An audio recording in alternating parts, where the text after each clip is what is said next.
26 décembre 1945, la France créait le franc CFA. À l'époque, il s'appelait franc des colonies françaises d'Afrique. 1945, au sortir de la Seconde Guerre mondiale, les États veulent contrôler les capitaux qui circulent, surtout ceux issus des colonies qui leur échappent. Le franc CFA est une monnaie coloniale dont la finalité principale a toujours été de faciliter l'extraction de surplus économiques de l'Afrique vers l'étranger. Le franc CFA survit aux indépendances. Certes, la Guinée, du nationaliste Sékou Touré, a choisi de quitter la communauté pour créer son propre franc. La Mauritanie et Madagascar suivront le même chemin en 1973. Mais les autres nations, soucieuses de ne pas secouer un système financier fragile, décident de conserver ce franc. Au fil des ans, le franc a montré ses limites. 12 janvier 1994, dévaluation du franc CFA. Un choc retentissant pour les usagers de la monnaie. En une nuit, elle perdait la moitié de sa valeur extérieure. On est désolé parce que nous n'avons pas encore eu d'augmentation de salaire et on augmente toutes les choses à 100%. Et comment nous allons devenir? Vraiment, on ne sait où mettre la tête, franchement. Ça ne veut pas de nos autorités, ça vient de loin. Le franc CFA circule aujourd'hui dans 14 pays d'Afrique. Vestige du colonialisme pour certains ou vecteur d'intégration régionale pour d'autres, le franc CFA, c'est plus de 70 ans d'histoire contrastée. Professeur Agbourou, nous sommes en 1963. Le président Sylvanus Olympio décide de rompre les accords monétaires avec la France et frapper une monnaie nationale. Il sera assassiné 3 jours plus tard. Thomas Sankara voulait ce qu'il appelle pour son pays une autonomie économique. Il sera assassiné lui aussi. Laurent Gbagbo ne cachait pas sa frustration par rapport au franc CFA. La suite, on la connaît, il sera cueilli à froid dans son bunker présidentiel par l'armée française. C'est quoi? Qu'est-ce qui se passe derrière? Qui se dresse contre le franc CFA trouvera malheur en chemin? Bien, c'est ça la souveraineté.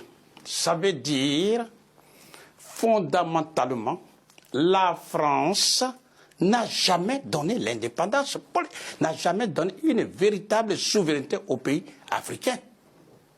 C'est ça.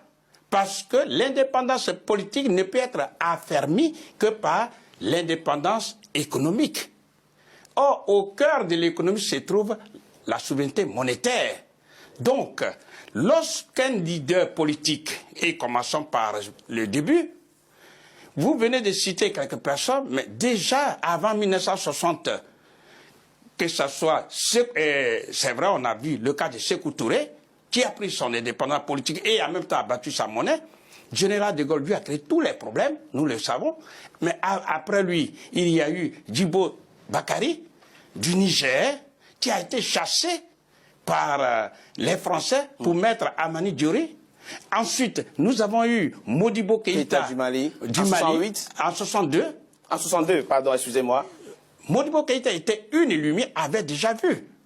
Mais toutes les tractations, tout a été fait pour pouvoir finalement créer une inflation galopante. En un mot, Modibo Keïta est mort en prison, empoisonné.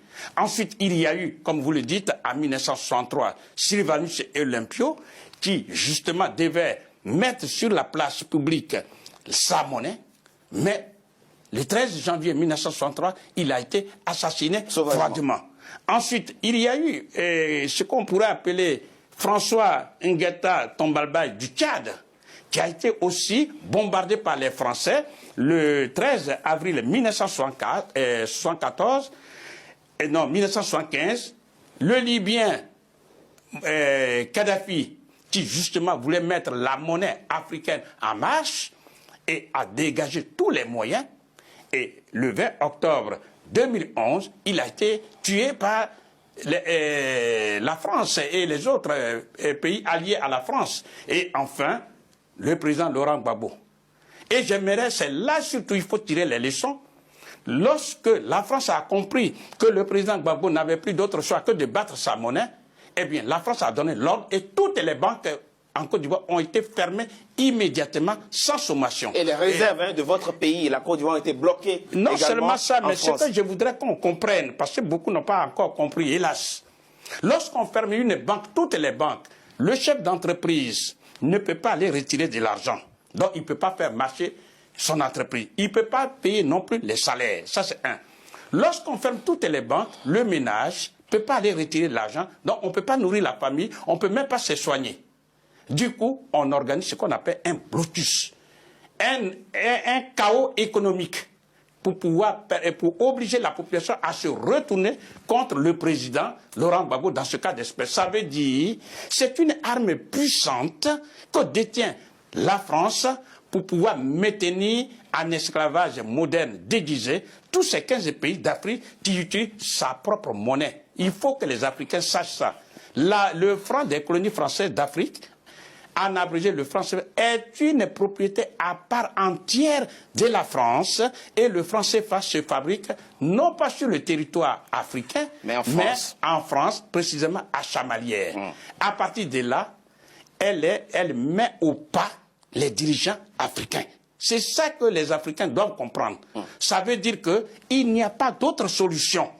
Si ces pays veulent se développer, il n'y a pas d'autre solution que de rompre de façon unilatérale avec le franc des colonies françaises d'Afrique. Je propose de suivre Jacques Chirac, une confession faite un jour par Jacques Chirac, l'ancien président français. On oublie seulement une chose, c'est qu'une grande partie de l'argent qui est dans notre porte-monnaie vient précisément de l'exploitation depuis des siècles de l'Afrique. Pas uniquement, mais beaucoup viennent de l'exploitation de l'Afrique.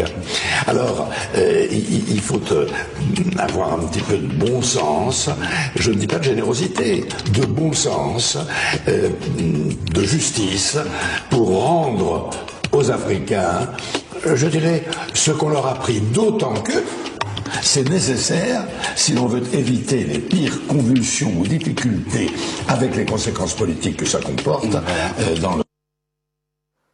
Professeur Agbourou, le président Jacques Chirac confesse que l'essentiel de l'argent qu'il y a dans le porte-monnaie des Français vient de l'Afrique. Et il dit, ce n'est pas de la générosité, c'est du bon sens que de le leur retourner. Qu'est-ce que vous répondez à ça? Ce que Jacques Chirac dit est exact. Et le président Jacques Chirac dit ça après avoir quitté le pouvoir présidentiel qu'il a exercé pendant 12 ans. Parce que justement, quand lui, il est au pouvoir, ou bien n'importe qui, il a le devoir de défendre les intérêts de la France, ce qui est logique. Mais il est en train de dire aux Africains, comme on ne cesse de le dire, la liberté s'arrache. Il est en train de dire aux Africains, au lieu d'organiser un suicide collectif auquel nous assistons impuissamment dans les océans, les Africains qui quittent l'Afrique pour venir mourir dans les océans, il faut mener le combat de libération nationale sur le sol africain. Comment? Nous savons ce que c'est les comptes d'opération. Les comptes d'opération, il faut qu'on en parle rapidement, même si le temps nous manque. Depuis la création du franc CFA officiellement en 1945, de 1945 jusqu'à 1973, l'intégralité, 100% de tout ce que les Africains gagnent, qu'on appelle les devises, sont données à la France, au trésor public, c'est-à-dire dans un compte qu'on appelle les comptes d'opération. De 1973 jusqu'à hier, à 2005, c'est passé à 65%. Et depuis le 20 octobre 2005 jusqu'à la seconde, nous parlons, les Africains donnent 50% de leurs devises. Quelles sont les conséquences? Les devises, on appelle devises les monnaies étrangères. Donc, c'est quand vous avez les monnaies étrangères, exemple comme le dollar, vous pouvez utiliser ces monnaies étrangères pour importer des pays industrialisés, des équipements, des machines dont vous avez besoin pour pouvoir transformer chez vous toutes les matières premières en produits finis, générateurs de richesses qu'on appelle les valeurs ajoutées qui écrasent la pauvreté. Or, depuis l'indépendance politique jusqu'à ce jour, les pays dits indépendants politiquement ne font qu'à enrichir la France. Conséquence, c'est logique. Le moment arrivera où des nouvelles générations africaines, en tout cas de cette partie de l'Afrique, ces générations vont comprendre qu'en fait, Ce n'est pas tout ce qu'on montre, mais il faut véritablement organiser des vrais mouvements de libération nationale. Et c'est là, et c'est de ça Jacques Chirac parle, parce que gérer, c'est prévoir. On sait qu'aujourd'hui, avec l'Internet, avec tout ce qui se passe, les nouveaux Africains vont avoir un éveil de conscience qui vont les pousser à revendiquer une véritable souveraineté, une véritable indépendance politique, économique. Et Jacques Chirac, qui a peur pour son pays, a bien peur qu'un jour, lorsque la jeunesse africaine va se réveiller, on puisse mettre hors d'état de nuit les Français. C'est de ça qu'il parle. Donc la véritable solution ne se trouve pas dans les mains des dirigeants africains, mais dans les mains de la population elle-même qui est martyrisée, qui est maltraitée.